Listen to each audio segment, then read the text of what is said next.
In this video, we'll see how passwords are really cracked. Passwords are not saved as plain texts.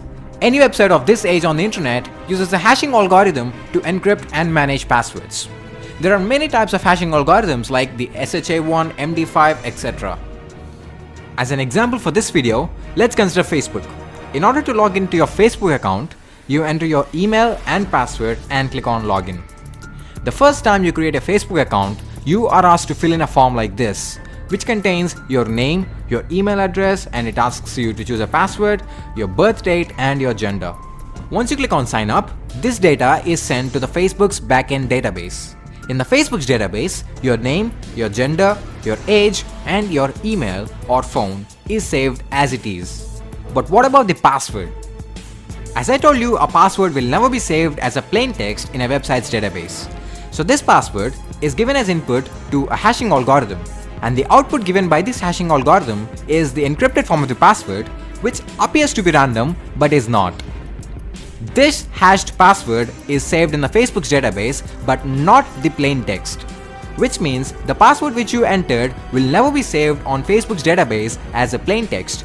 Instead, only its encrypted, or in other words, the hashed password is saved in the Facebook's database. Now suppose Facebook had a data breach, and hackers managed to gain access to Facebook's user info, which included their name, age, gender, email, and password.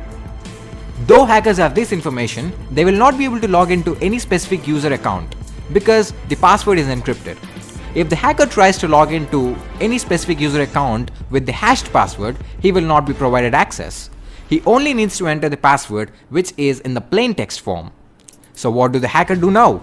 Intuitively, the only possible way is to reverse the hash into its plain text form. But this is highly impossible because a hash is a one-way function, and the plain text form of a hash cannot be obtained from the hash itself. That is how hashing algorithms are designed. So what now? This is when the strength of the password comes into the play.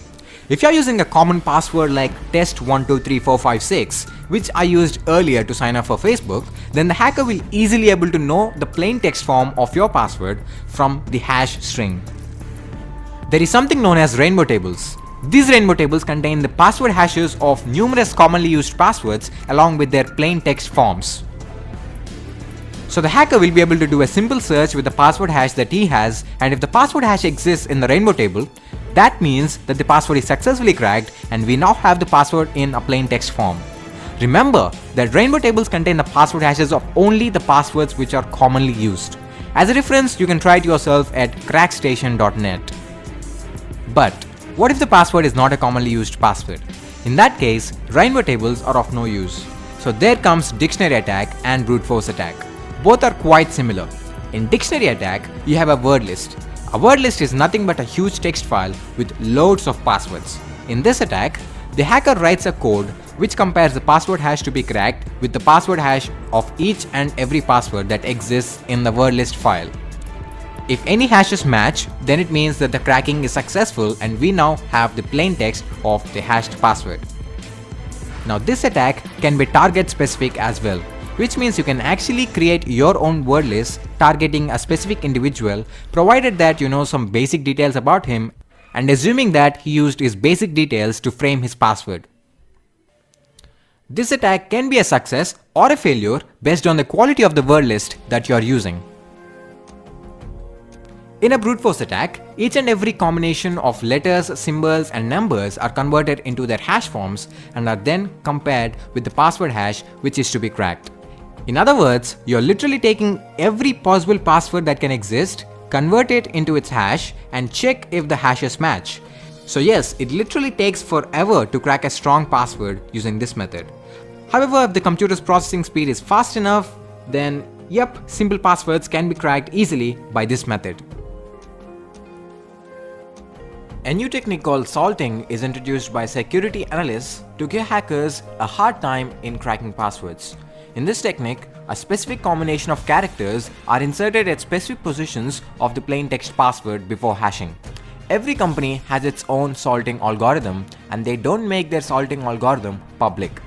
For example, let's say Facebook's salting algorithm inserts the string f ampersand 2p at the beginning after the third character and at the end of the plain text password. After salting the password, the salted password is then hashed by a hashing algorithm.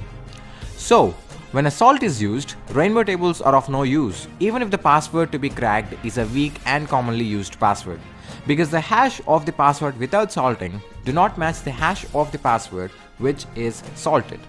Also, brute force attack and dictionary attack are not effective to crack salted passwords, unless the hacker already knows the salting algorithm employed by a company. So that is it for this video. Thanks for watching. Leave a like if you liked this video, and also don't forget to subscribe for more awesome videos.